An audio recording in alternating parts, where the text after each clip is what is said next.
everybody. Welcome to another edition of the Sales Development Podcast. I'm joined today by John Lee with Vimcal EA.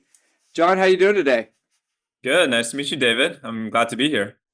Oh man, I was introduced by one of the luminaries in our industry, and Elizabeth Yin. Any friend of Elizabeth's is a friend of mine.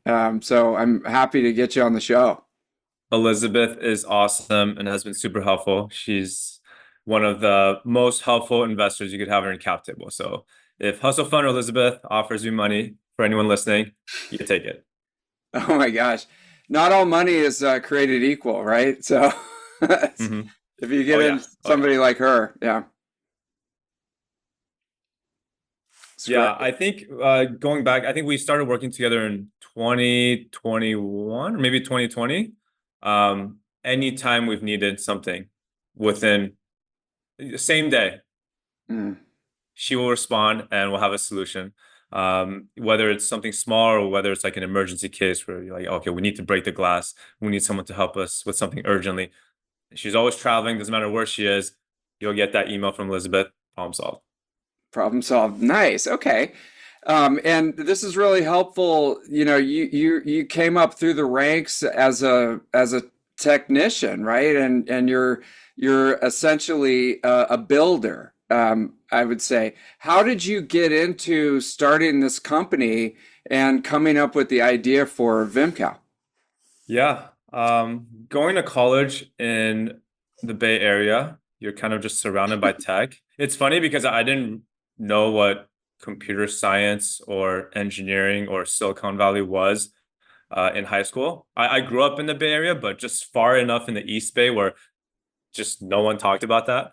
And then when I got to college, it just startups were just this thing that everyone talked about in tech. So I decided to check it out, joined an entrepreneurship club, and learned pretty quickly that building a startup was what I eventually wanted to do. Um, and so right out of college, I got an offer at a startup. So I had my own ideas, but I wasn't ready to set out on my own. And then I would say those 6 months at that startup, it was a short amount of time, but there was so much learning condensed in those 6 months that Mm. that just solidified that I wanted to do my own startup one day.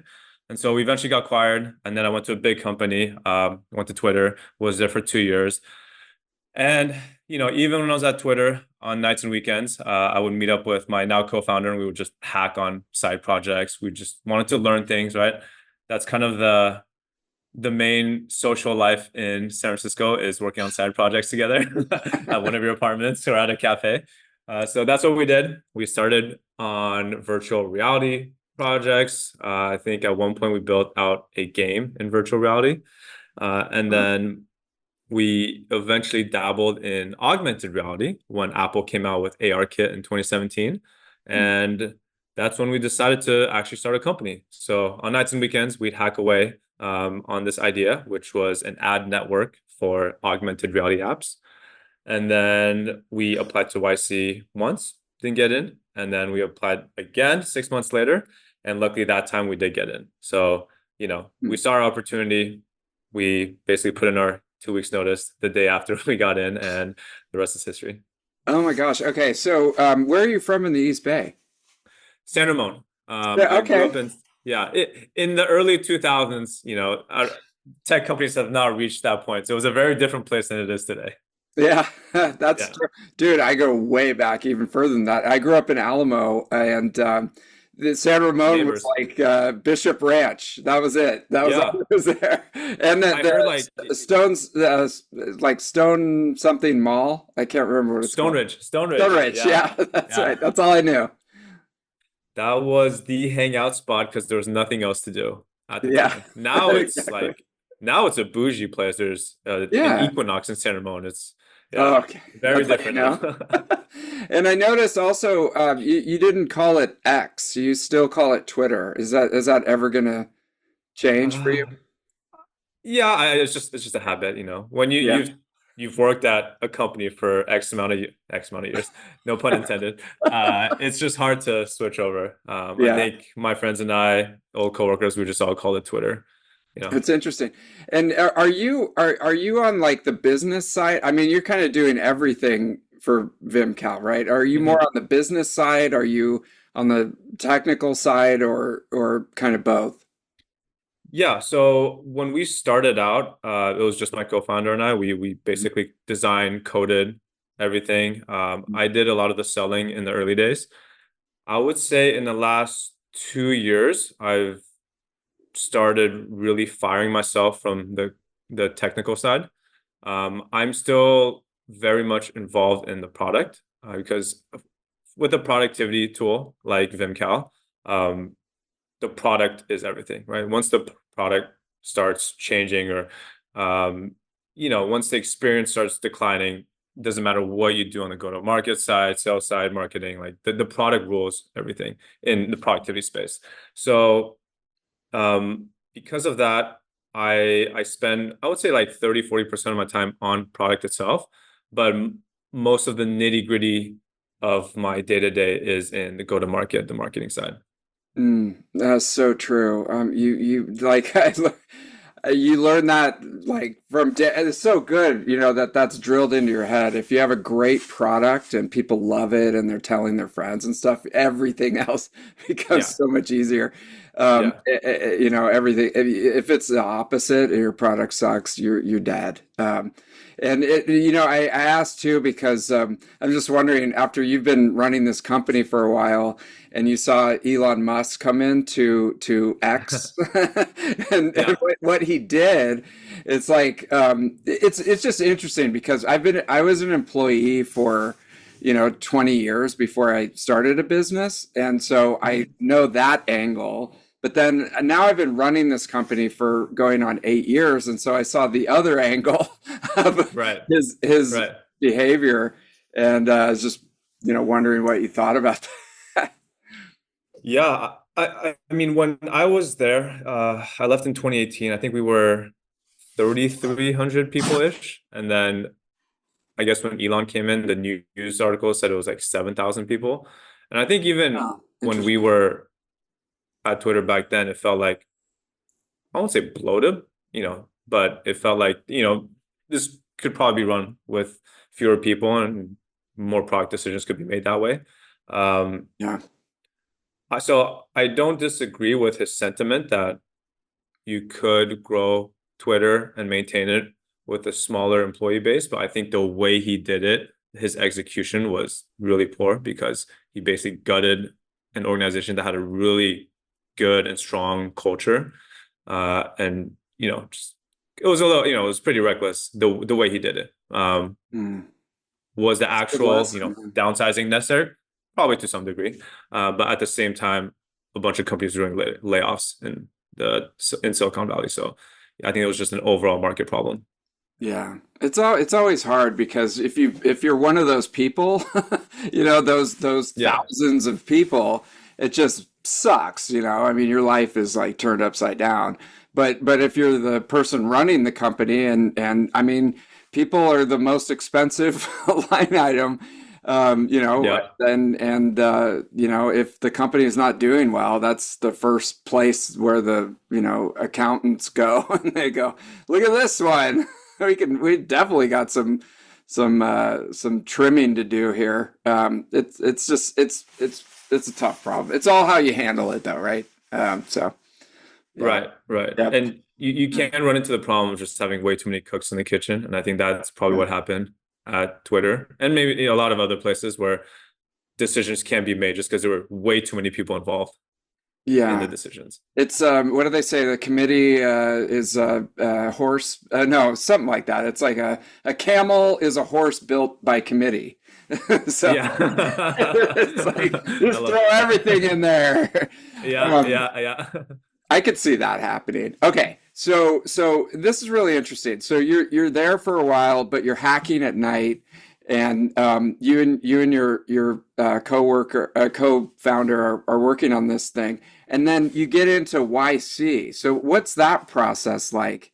And then now that brings you up to you've got this company that you're building. Right.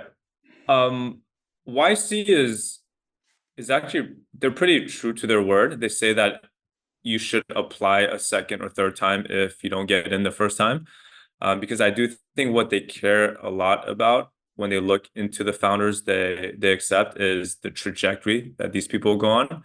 So the biggest data point you can give them is, okay, I applied once. These were our data points, our growth numbers at this point. And then you apply again 6 months later and they can see, oh, this is what you did in 6 months. Great. Obviously, one, you're still committed to it because I think most people that they apply with an idea and then a month later, like, we don't want to do this anymore, right? So if you're still working on the same thing 6 months later, that already puts you above probably making this up, half the applications that go into YC, right? They just get so many. Um, and so, yeah, we got in our second time. It was basically a 10-minute interview and then a phone call. That 10-minute interview was one of the scariest moments of my life because you just know going in, like you hear from people say that they're trying to find the one weak point in your application or in your business idea, and they're just going to really, put salt in the wound. They're just going to drill down on it. And for us, being an augmented reality company, at the time, now many people are using augmented reality apps. So they just kept asking, what is the DAU of the entire augmented reality market? And, we were trying to massage it, give this answer, give that answer. And they were just like, no, just tell us the number because we don't think enough people are using AR apps in general for your app to work. And they were just like really, really like getting in on it. And I think that was like half the interview. So we walked out thinking that we did not make it. We're like, all right, well, maybe we'll apply a third time next time. But luckily, we got the call. It was a big surprise because in our heads, we already told ourselves they're not going to accept us. And when we got the call, I remember Mike, my co-founder, and I were just like dancing quietly while like talking very seriously, like, oh yeah, thank you. Oh, we'd love to join. Thank you. And then we hung up and just started dancing and jumping for joy. Um, Oh man, so high it was a fives. great experience. Yeah, and Yeah. those few weeks, like between getting in and getting into YC, you're just like on top of the world, right? You're like YC founder now. Oh, I'm the shit, Wow. like just I'm so special. And then we got to orientation on day one, and as we were walking out, the partner Adora who called us basically pulled us aside, and she said, "Hey, we like you guys, but we don't really like your idea. We think it's too early for AR, and we don't think enough." Like what they said in the interview, like they stood by it. So, that's one way to just get your ego shot down because you think you got in with this brilliant idea, you're going to become billionaires, whatever, and then these experts tell you rightfully that no, it's actually not that great. Like you should probably reconsider. Hmm. And we were stubborn, so we didn't listen. So we just kept going at it. And no, they're not going to ever force you to do anything, but they have seen enough companies where they kind of know when certain factors like timing are a deal breaker for your company, and they'll tell you, but you can do, you're the founder, you can do whatever you want. And then I think it took us Huh. basically half of the batch to learn the hard way that okay, this is really isn't going anywhere. Our numbers aren't going up. If we were an ad network, right? So we depended on other people having a lot of traffic using our ads to make a small percentage of those, impressions. So I think we sat down, did the math. If we somehow got the top 50 AR apps to use our ad network, the top 50 AR apps in the world, I think we would have made like a couple dollars a day. So Huh. this wasn't going anywhere, right? That's just how few people were using it. And the top apps already have their own ads going on, so they're not going to use this anyways. And so, yeah, it was an eye-opening experience. And I think one thing that we learned was as a first-time founder, your idea when you finally set out and do this thing full time is your identity. We were the AR guys to our friends, we were the AR guys to ourselves, to our family. But I think one thing that changed after the pivot is that we treated everything like an experiment. So after that, we did try a few, like five, six other small ideas in another sector in the fitness space, but everything was a time box experiment. It was no longer like, oh, we're the fitness guys. We're just the guys experimenting with this for X amount of months. If it doesn't work out, we're going to go to the next one. And I think that's really the thing I see that people that have done it for a while are better at, which is being willing to just know when to fold. It's not giving up. It's like, you're wasting your time on a bad idea. Those Mm. are two very Wow. different things. Ego is the enemy, right? Exactly. Like you're so caught up in this thing that you keep moving. And how long do they give you to experiment and figure something out? I mean, isn't the clock ticking, and they want to get some kind of return on the investment? No, they give you full control. Like they're never gonna strong arm you to do anything. They'll give you very opinionated advice, but Uh-huh. it's up to you if you want to follow or not. You can just say, nah, I'm just gonna do my own thing, and they're not gonna do anything about it. I think that's why they're actually like the most founder friendly, I guess like quote unquote investors in the game, because they're never going to make you, the founder, do something you don't actually want to do. And I don't think I've ever heard of a case where they've done that. And I don't think they see things in the light of wanting a return. They are playing the long game. Like it's such a crapshoot in the early stage that even if they make you do what they think strategically is right, you might not execute it to perfection, right? So, yeah, we never got the sense of that. I don't think our batchmates did, but um, we did get a lot of advice that we eventually listened to. I think we should have listened earlier, but I think it's good that we also challenged it, right? We didn't just take it as it was. But you look back in hindsight 2020. Yeah. And so initially getting in, they're making a bet on you and your Mhm. background and what you've done and what they think the potential is. It's not as much as you would think that this is going to be the breakthrough Mm. product that goes through the roof. Yeah, actually, that's very true. So I guess they accept both types. A lot of people they accept even without an idea, and they're just like, all right, these are relentless and resourceful entrepreneurs. And then I think some people just have really good businesses growing really fast. And like, oh, this business model is amazing, and it seems like it's working, right? So I think there's a mix of both. Okay. Yeah, you see both in the batch for sure. And then once you have YC, on your resume, it's almost like, you went to Harvard or something, right? Or something like that. Like it's just a stamp of approval from a disinterested party, and you can use that. And does that make it easier to get into other conversations with people and continue to work on your ideas? That's a good point. I think it's just like, applying to jobs with a really good school or good previous internship.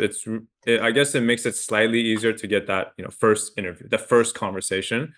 It Yeah. doesn't help close or sell anything really.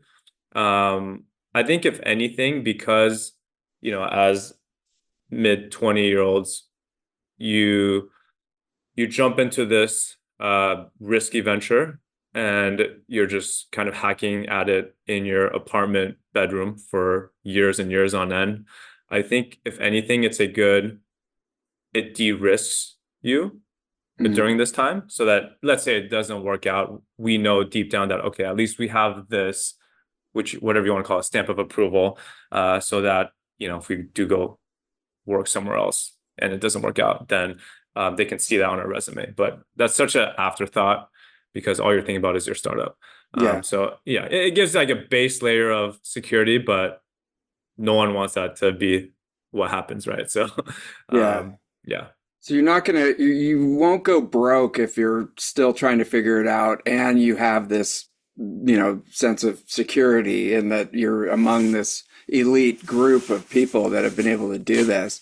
So it could, help get your foot in the door. You never know in the future how it might help you. It's interesting. So now, you're in there and you're trying to figure this out. They're not putting a ton of pressure on you. You're pivoting, you're experimenting, and then how do you get to where you are today with Vimcal? Yeah, when I was fundraising for the second startup, basically the fitness company, what we pivoted from what we pivoted to from the AR idea. I was fundraising during demo day, and at some point, I had to schedule 30 investor calls in a week because demo day is just mayhem. The 2 months after demo day is just, Wow. 8 to 5 nonstop back to back. It's actually probably sometimes later because people are in different time zones. And when you schedule a lot of investor meetings, you can make a lot of mistakes because people are in different time zones. Mm. Uh, People are double booked. They're always traveling. So, they might message you one time in this time zone and then email you a week later and reply in a different time zone, and you have to meet them in that time zone.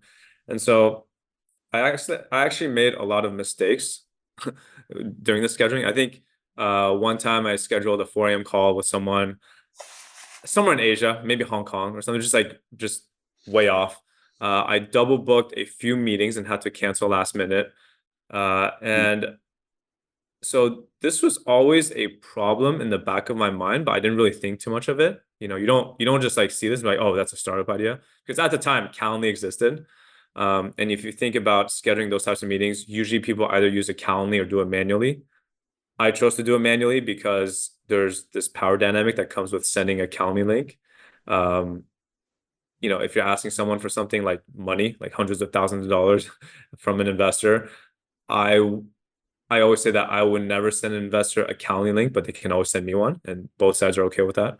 You Mhm. never know who's going to get offended by it. So Hmm. I guess this was just something that was brewing in the back of our minds, but again, never explicitly thought, oh, this could be something. So we kept going with the fitness idea. We were barely able to raise any money, and so we were very frugal. I think over 2 years we spent like 200K or something like that, a little over 200K to keep us alive. And then when we finally pivoted a year later to Vimcal, during the pivot, I remember we were we set one hard rule for ourselves, which was whatever product we pick to build next, we have to be the end user of it. Hmm. And that's the difference between Vimcal and the first two companies or the first two ideas we worked on. The first two, like the AR idea, the fitness apps, we were not end users. So anytime, it got tough or like we didn't know what to build next, we always had to go find someone to talk to because we didn't know because, we're not the users. We could just guess. But with Vimcal, it's like, okay, what do I want in my calendar? Mike, what do you want? Would you use this? All right, let's do it. Right? It's very easy. It's just Yeah. the the distance to a solid decision is basically zero because you just think for yourself instead of having to go and like text someone and like do a whole user interview. And Yeah. so Good point. that also made the first pivot and the second pivot very different. The first pivot, we were asking everybody we knew and all of their friends and family to get on a call. Like, hey, what's a problem in your life? What's a problem in your life? Like, we almost did so many random things that had nothing to do with us, but we were just so rushed to find an idea. Yeah. Whereas the second pivot, we would sometimes come up with one idea a day. Whereas before it was like we would have an Excel sheet of ideas every day, just new ideas, like hundreds and hundreds, and just try to Mhm. generate something. Hmm. And some days we had no ideas, and you know, it almost felt like we weren't working, like taking a staycation.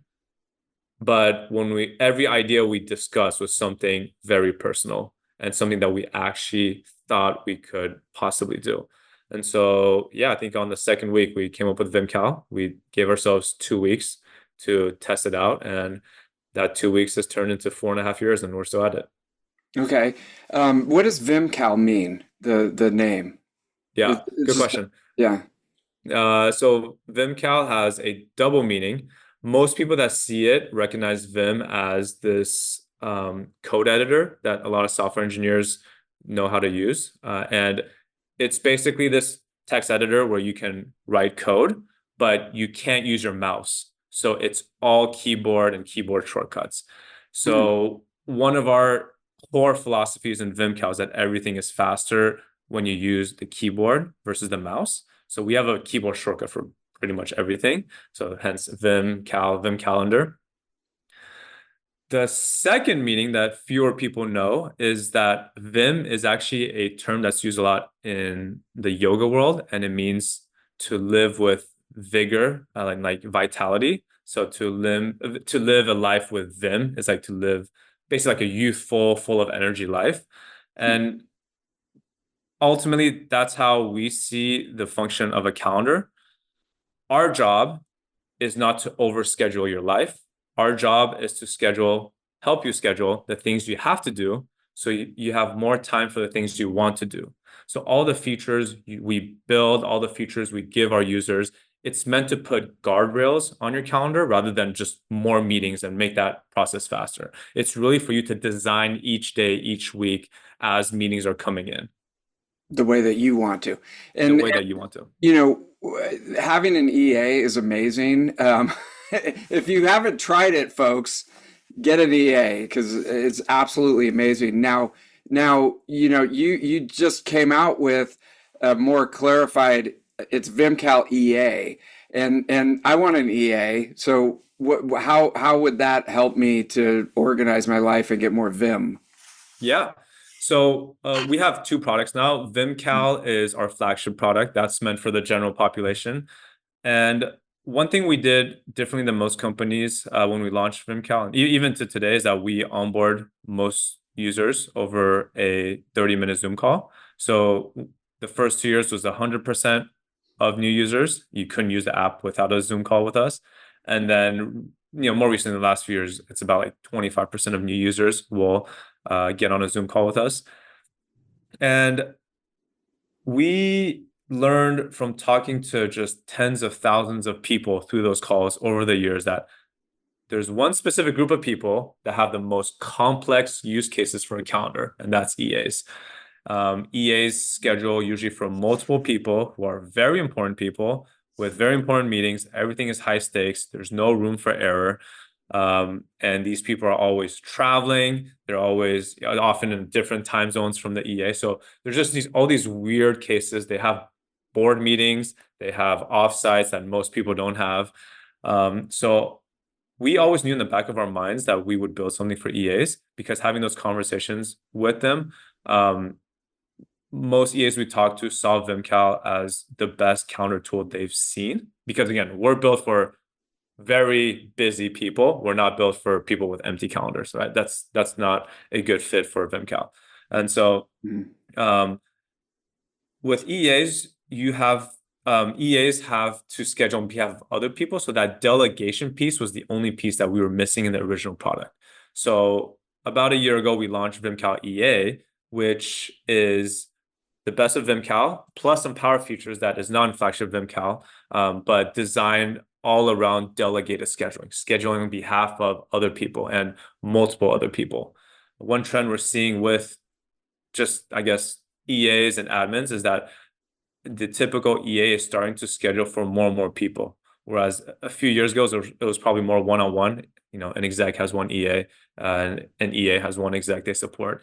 Now it's starting to be an EA has 3, 4, 5, 6. Sometimes we've seen 10 or 15, which is just crazy because they're all on call for like 15 people at once supporting them. And the more execs you support as an EA, the more useful Vimcal EA as a product is. Interesting. And if they mess up one calendar thing for one of those 15 people, then they're in big trouble, right? Yeah, there's a lot of turnover.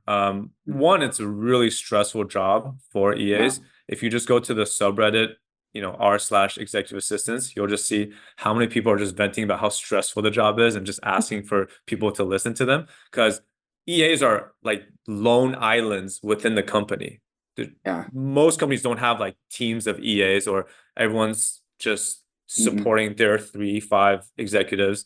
And on the exec end, these are very successful people with very high expectations and they need things chop chop, right? Like immediately. So you make one mistake, a lot of times people get yelled at. You make two or three, people get let go. And that's very frequent. And so it's almost rare to see a very symbiotic EA to exec relationship. And when that happens, you see that the pair has been with each other through multiple companies and for like decades. Mm. Yep. And it's funny because Reddit, like pro tip, everybody, Reddit is like one of the best ways to research problems Mm, because yeah, absolutely. people do not hold back. I mean, there's even like, research websites that just look at Reddit, Yeah. which you can get great information. And it's interesting because you ever heard of like your work wife or your work husband? Yeah. That's those EA relationships get to the Yep. point where, oh, he's my work husband at this point.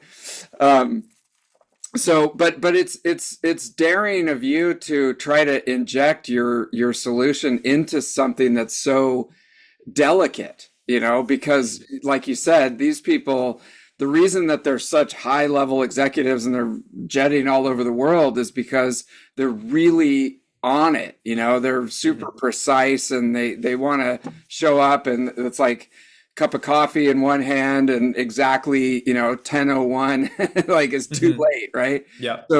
So I mean, how do you give the confidence to the EA that this thing is going to work seamlessly? Yeah, it's actually more straightforward than you would think. For the executive, a term that we've heard a lot is that they don't want to know how the sausage is made. So they don't really know how the EA is supporting everything for them, whether that's Oh email yeah. or calendar. And then if you actually look at all of the EA's workflows, they're duct taping together like 7 apps, Hmm. like to keep this exec, functioning. So that's actually more of an opportunity than something that is holding us back because no one builds software for executive assistants or admins. Um, it's a thankless job. A lot of times, no one even asks their opinion. They're just told what to do all day. They're on call. They get text at 10 p.m.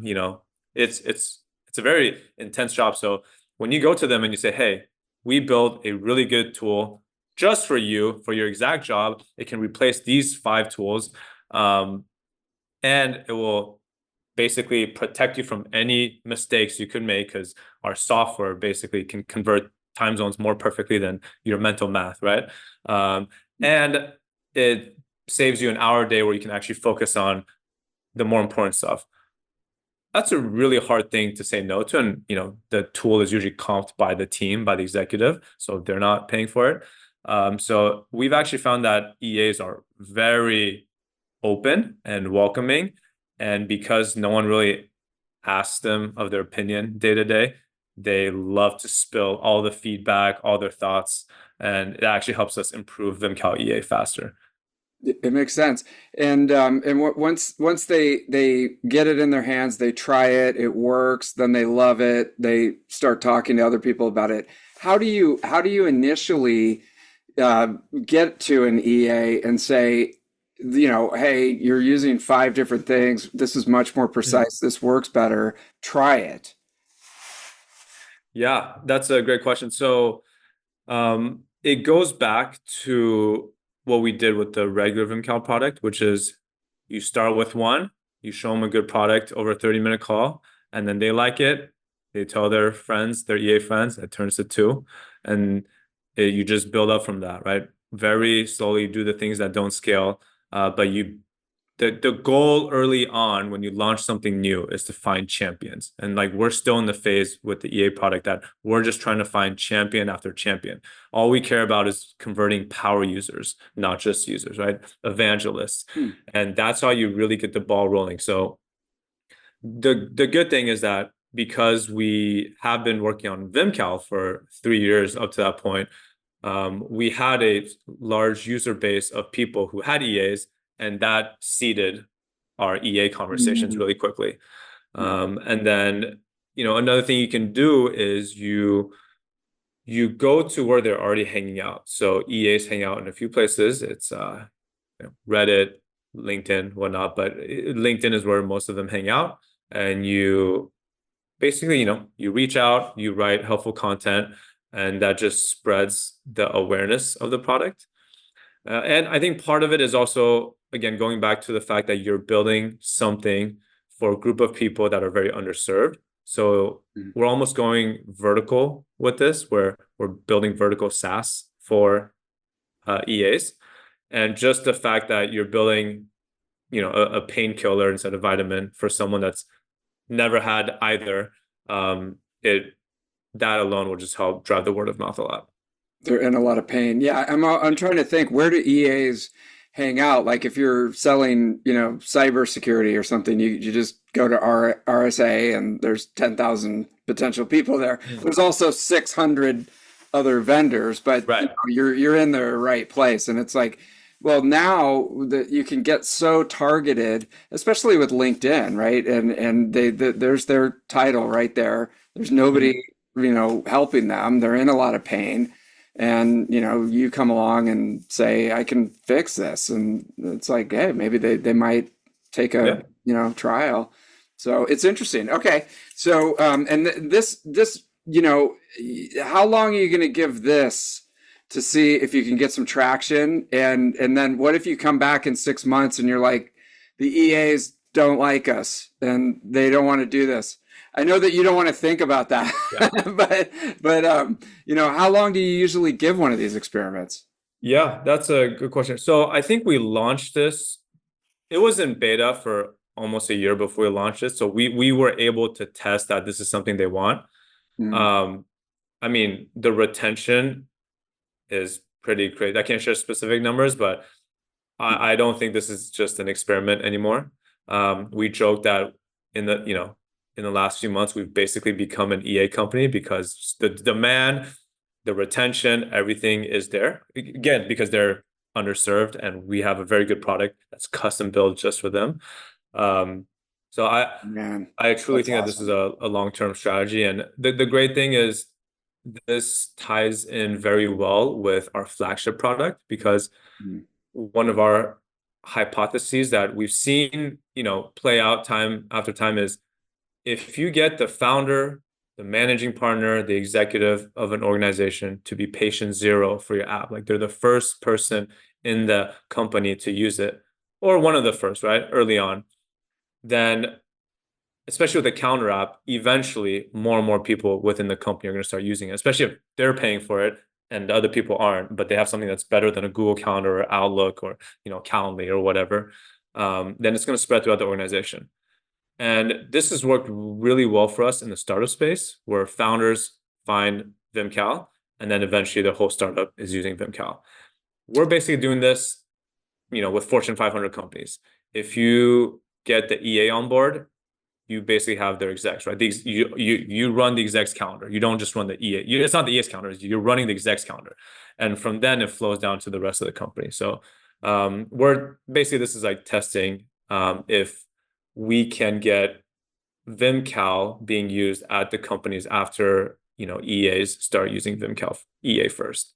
that makes sense. Yeah, now it's like, let's put our foot on the gas and Yeah, hopefully, yeah, scale this thing up, because how many EAs are there in the world, and then how many founders a are lot. there? There's a lot. Yeah, exactly. It's a competitive market, but you've got an angle that's really interesting.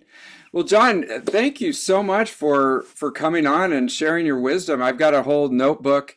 I can validate. A lot of the things that you're saying are so true. So obviously your experience and YC and now running this company have really given you a lot of wisdom in a short time, and I appreciate you sharing that with the audience. Of course. Thanks for having me. This is really fun. Yep. Well, I can't wait. I'm gonna go get on my Vimcal trial now, and I'm sure a lot of other people will. So I'll see you over there. Awesome. Thanks so much, David.